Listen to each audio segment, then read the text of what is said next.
You probably know steps already. So how you move is very important in Taekwondo. In good top-class competitors, when they start, especially Argentinians, because they have a system in Argentina. In Britain and in most of Ireland and Europe, they have no system. Some organizations have systems. There's categories. Most don't. So a lot of will be dependent on the instructor. And you need somebody who's kind of very enlightened to get a good system together. But the Argentinians have a system that Master Dalton started that was used and copied all through Argentina. Different organizations copy as well. Because he has a book and he has the system on the book in Spanish. So many Argentinians, when they start, even the ones that go to TAGB, you see them do something like this. Only just a test.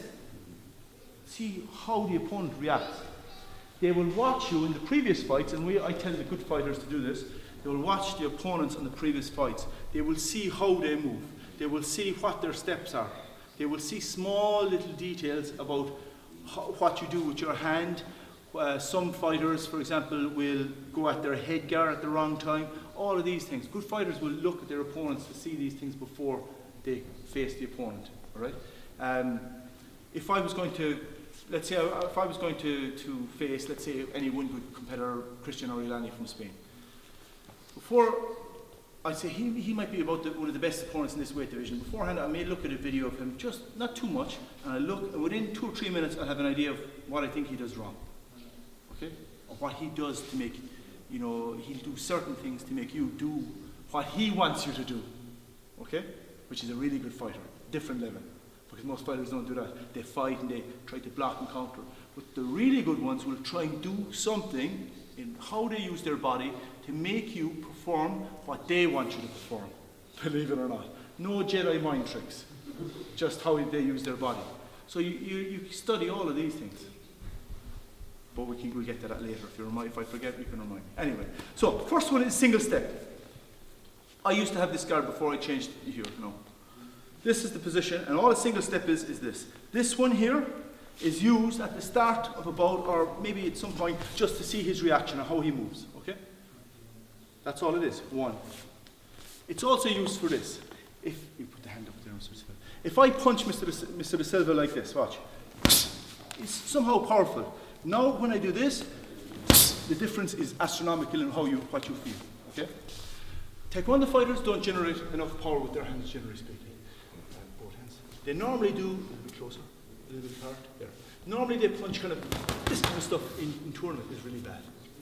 But when you see boxers, they use their body weight. They go in with the punch, and the contact is completely different, right? It feels totally different when you're hit, when you use your body correctly. So that single step is brilliant for your jab. So if I jab from there and move the punching, you can feel it feels completely different. So we'll start with a single step, and we'll do a single step going back here. What we'll do is as follows.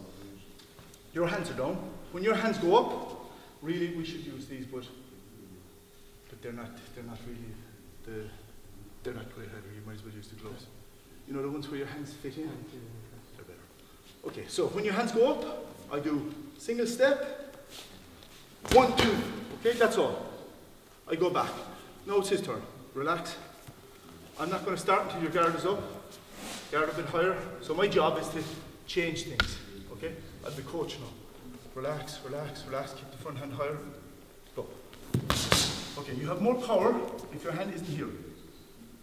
But it's less distance here. So it's a little bit of a trade-off. So guard up again. So you go like this. All right, watch.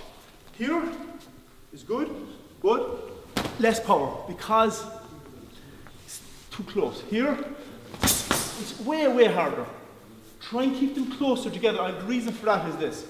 If your hands are too far apart and you do pad work, it's no good. Well, you want a little bit because we're trying to cover. The reason you go across is because you're trying to get them to cover with their chin.